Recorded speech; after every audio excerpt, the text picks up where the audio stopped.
ഇന്നത്തെ നമ്മുടെ ഈ ഡിമോണിറ്റൈസേഷന്റെ സാഹചര്യത്തെക്കുറിച്ച് കേന്ദ്ര ഗവൺമെന്റ്, പ്രത്യേകിച്ച് പ്രൈം മിനിസ്റ്റർ ശ്രീ മോഡി പറഞ്ഞുകൊണ്ടിരിക്കുന്നത് നമ്മൾ ഒരു ക്യാഷ്ലെസ് സൊസൈറ്റി ആവാൻ, അല്ലെങ്കിൽ ഒരു ലെസ് ക്യാഷ് സൊസൈറ്റി ആവാനുള്ള ഒരു വലിയ പരിശ്രമത്തിൽ ആണ് എന്നുള്ളതാണ്. അതുപോലെ ഡിജിറ്റലൈസേഷനാണ് എല്ലാത്തിനും പരിഹാരം എന്നുള്ള നിലക്കും അധികം വൈഡ് പബ്ലിസിറ്റിയും വൈഡ് ക്യാമ്പയിനും ഇപ്പോൾ കൊടുക്കുന്നുണ്ട്. കേരളത്തിലെ ഒരു 10 വർഷക്കാലം electronics IT, digital IT literacy ഇതിന്റെയൊക്കെ ചുമതല നേരിട്ട് കൈകാര്യം ചെയ്ത ഒരു അനുഭവത്തിന്റെ അടിസ്ഥാനത്തിൽ ഞാൻ പറയാം, ഇന്ത്യ പോലുള്ള ഒരു മഹാരാജ്യത്ത് ഡിജിറ്റലൈസേഷൻ എന്ന് പറയുന്ന കാര്യം ഒരൊറ്റ പ്രഖ്യാപനം കൊണ്ട്, ഒരൊറ്റ പ്രസംഗം കൊണ്ട്, അർദ്ധരാത്രി വന്നിട്ട് ഒരു അനൗൺസ്മെന്റ് അതുകൊണ്ടുണ്ടാക്കാൻ കഴിയില്ല എന്ന് ആർക്കാണ് അറിയാത്തത്? ലോകത്തെവിടെയും അങ്ങനെ സംഭവിച്ചിട്ടുമില്ല. ഡിജിറ്റലൈസേഷൻ വരണമെങ്കിൽ അതിനുള്ള ഇൻഫ്രാസ്ട്രക്ചർ വേണം, കണക്ടിവിറ്റി വേണം, എല്ലാവർക്കും കമ്പ്യൂട്ടർ ലിറ്ററസി വേണം, അതുപോലുള്ള ലോസ് വേണം, സൈബർ ലോസ് വേണം, ബാങ്കിംഗ് ലോസ് വേണം. ഇതൊക്കെ ഇന്ത്യയിൽ പ്രാവർത്തികമാക്കിയോ? പ്രാവർത്തികമാക്കിയിട്ടില്ല എന്ന് മാത്രമല്ല, കണക്ടിവിറ്റിയിൽ അല്പമെങ്കിലും ഭേദപ്പെട്ടു നിൽക്കുന്ന കേരളത്തിന്റെ ഒരു സ്റ്റാൻഡേർഡ് വെച്ച് പറഞ്ഞാൽ കേരളത്തിലെ ജനസംഖ്യയുടെ 3 മടങ്ങ്, അതിപ്പോ എത്രയും ആവാം, ആളുകൾ മൊബൈൽ യൂസ് ഉണ്ട്, കുറെ ആളുകൾക്ക് സ്മാർട്ട് ഫോൺ ഉണ്ട്, എല്ലാവർക്കും മൊബൈൽ ഫോൺ ഉണ്ട്. അവിടേക്കൊക്കെ ഇന്ത്യ രാജ്യം എത്തണമെങ്കിൽ ഇനി എത്ര ദൂരം പോകണം? വന്ന അബദ്ധം വീണത് വിദ്യ ആക്കുന്നത് കൊള്ളാം, പക്ഷേ പറയുമ്പോ നമുക്ക് അത് വിശ്വസനീയമാവണമല്ലോ. അതുകൊണ്ട് ക്യാഷ്ലെസ് സൊസൈറ്റി, ഡിജിറ്റൽ സൊസൈറ്റി എന്നൊക്കെ പറഞ്ഞ് ഡെവലപ്ഡ് രാജ്യങ്ങളുടെ നിലയിലേക്ക് എത്താൻ വേണ്ടിയാണ് ഈ പബ്ലിക് പ്രൊനൗൺസ്മെന്റ്, ഈ പ്രഖ്യാപനം നടത്തിയത് എന്ന് പറഞ്ഞാൽ അത് ബുദ്ധിയുള്ള ആരും വിശ്വസിക്കും എന്ന് തോന്നുന്നില്ല. ഡിമോണിറ്റൈസേഷൻ ഉണ്ടാക്കിയിരിക്കുന്ന പ്രശ്നങ്ങൾ, അവിടെ ഞെരിഞ്ഞമരുന്ന ജീവിതങ്ങൾ, പ്രയാസങ്ങൾ, ബുദ്ധിമുട്ടുകൾ, ഇല്ലാതായിക്കൊണ്ടിരിക്കുന്ന അവരുടെ ജീവിതമാർഗങ്ങൾ, കഷ്ടപ്പാടുകൾ, ഇതൊന്നും കാണാതെ ഇങ്ങനെ ഒരു അനൗൺസ്മെന്റ് നടത്തേണ്ട വല്ല ആവശ്യമുണ്ടോ? ഒരു നിശ്ചിത സമയത്തിനുള്ളിൽ കണക്ടിവിറ്റി ഉണ്ടാക്കുകയും അതേപോലെ തന്നെ നമ്മുടെ ലിറ്ററസി, IT ലിറ്ററസിയിലേക്കുള്ള വലിയ ക്യാമ്പയിൻ നടത്തുകയും ബാക്കി കാര്യങ്ങൾ ചെയ്യുകയും അവിടെ നിർബന്ധമായി നിയമങ്ങൾ മാറ്റുകയും ഒക്കെ ചെയ്തു വരുമ്പോൾ അല്പം കമ്പൽസനാവാം.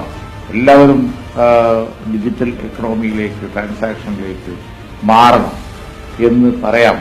ഡിജിറ്റൽ യുഗത്തിൽ ഇനി എന്തെല്ലാം വരാനിരിക്കുന്നു. ഇപ്പോ ആമസോൺ ഗോ ഉണ്ട്. ഏതെങ്കിലും ഒരു ഷോപ്പിൽ കയറിയാൽ ഡിജിറ്റൽ കാർഡ് ഉപയോഗിക്കേ വേണ്ട, കയറി സാധനം എടുത്ത് പോയാൽ മതി, അപ്പൊ തന്നെ ബില്ല് റെക്കോർഡഡ് ആവും. അങ്ങനത്തെ സംവിധാനം വന്നു കഴിഞ്ഞു. അവിടെയൊക്കെ നമ്മൾ എത്തണം എന്നുണ്ടെങ്കിൽ സമയമെടുക്കുമല്ലോ. ഒരു ദിവസത്തെ പ്രഖ്യാപനം കൊണ്ട് നമുക്ക് വികസിത രാജ്യങ്ങളിലെ പൌരന്മാര് ചെയ്യുന്നത് പോലെയൊക്കെ ചെയ്യാൻ പറ്റുമോ? അപ്പോ അതിനുള്ള ഒരുക്കത്തോടുകൂടി മാത്രമേ ചെയ്യാൻ പറ്റുള്ളൂ. അല്ലാതെ ഒരു ദിവസം രാവിലെ നമുക്ക് ആമസോൺ ഗോ ഇന്ത്യ ഒട്ടാകെ നടപ്പിലാക്കാൻ കഴിയില്ല എന്ന് ഞാൻ സാന്ദർഭികമായി പറയാം. ഇന്ത്യയിൽ സൈബർ ലോസ് അപ്ഡേറ്റഡ് ആണോ? ഇന്ത്യയിൽ സൈബർ ക്രൈംസ് തടയാനുള്ള സുരക്ഷാ സംവിധാനങ്ങൾ ഗവൺമെന്റ് നടപ്പിലാക്കിയിട്ടുണ്ടോ?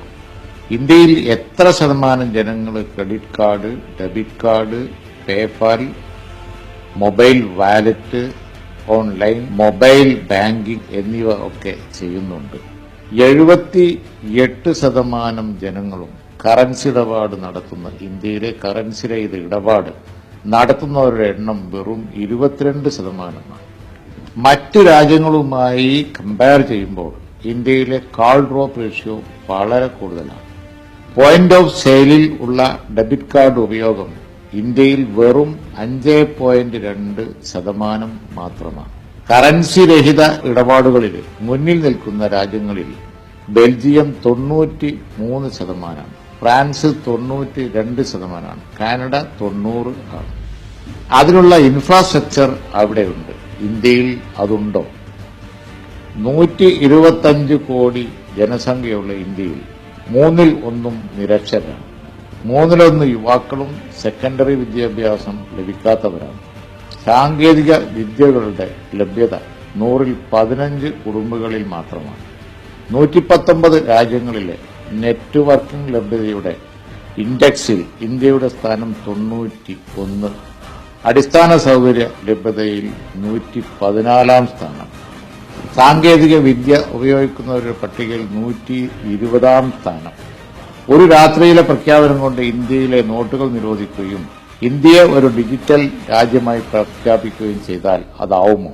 ഏതായാലും ശരി, ഡിജിറ്റൽ സൊസൈറ്റി ആവണം, അതിനുള്ള പരിശ്രമം വേണം. പക്ഷേ അതിന് ആവശ്യമായ അടിസ്ഥാന സൗകര്യ വികസനവും നിയമങ്ങളോടുകൂടി കൊണ്ടുവന്നതിന് ശേഷമാണ് ഈ അനൗൺസ്മെന്റ് നടത്തുകയും അതിലേക്കുള്ള പ്രയാണം തുടങ്ങുകയും ചെയ്യേണ്ടത്. യുഎസിന്റെ തന്നെ ഉദാഹരണം എടുക്കാം. അവിടെ ഇതേപോലെ ക്യാഷ്ലെസ് ഒന്നും ആയിട്ടില്ല. ക്യാഷ് കൊണ്ടും കൂടി സപ്പോർട്ട് ചെയ്തിട്ടാണ്. ഏത് രാജ്യമാണെങ്കിലും ശരി, എപ്പോഴും ഒരു ബാക്കപ്പ്, മറ്റൊരു സംവിധാനം കൂടി ഉറപ്പിച്ചിട്ടാണ് കാര്യങ്ങൾ മുന്നോട്ട് പോയിക്കൊണ്ട് ഇരിക്കുന്നതും. കാരണം എപ്പോഴായാലും അത് ഹാക്ക് ചെയ്യാം, അതുപോലെ തന്നെ അതിന്റെ സെക്യൂരിറ്റിയെ അഫക്ട് ചെയ്യാം. അപ്പം മനുഷ്യന്റെ നേരിട്ടുള്ള ഇടപെടലിന് ഒരു സാധ്യതയില്ലാത്ത വിധം യന്ത്രവൽക്കരണം എന്ന് ആരെങ്കിലും വിചാരിക്കുന്നുണ്ടെങ്കിൽ അത് തെറ്റാണ്. ഇതൊക്കെ മനുഷ്യബുദ്ധി സൃഷ്ടിക്കുന്നത് തന്നെയാണ്. അപ്പോൾ അതുകൊണ്ട് ഡിജിറ്റലാവുന്നത് അതിനോടുള്ള ഒരുക്കത്തോടും അതേപോലെ തന്നെ ഡിജിറ്റൽ സൊസൈറ്റി ഉണ്ടാക്കാനുള്ള നിയമങ്ങളുടെയും പിൻബലത്തിൽ മാത്രമേ സാധിക്കുള്ളൂ. ഇത് അല്ലാത്തതൊക്കെ വെറുതെ ഒരു അനൗൺസ്മെന്റാണ്. അത് പല രാജ്യങ്ങളിലും പല ഏകാധിപതികളും ചെയ്യുന്നത് പോലെയുള്ള ഒരു വിഷയമാണ്. അതുകൊണ്ടാണ് ആളുകൾ ഇതിനെ ഒരു കേവലം തുക പരിഷ്കാരമായി കാണുന്നത്. ഇതിനെക്കുറിച്ച് ജനങ്ങളെ ബോധവൽക്കരൽ ആവശ്യമായതുകൊണ്ടാണ് ഞാൻ പറയുന്നത്.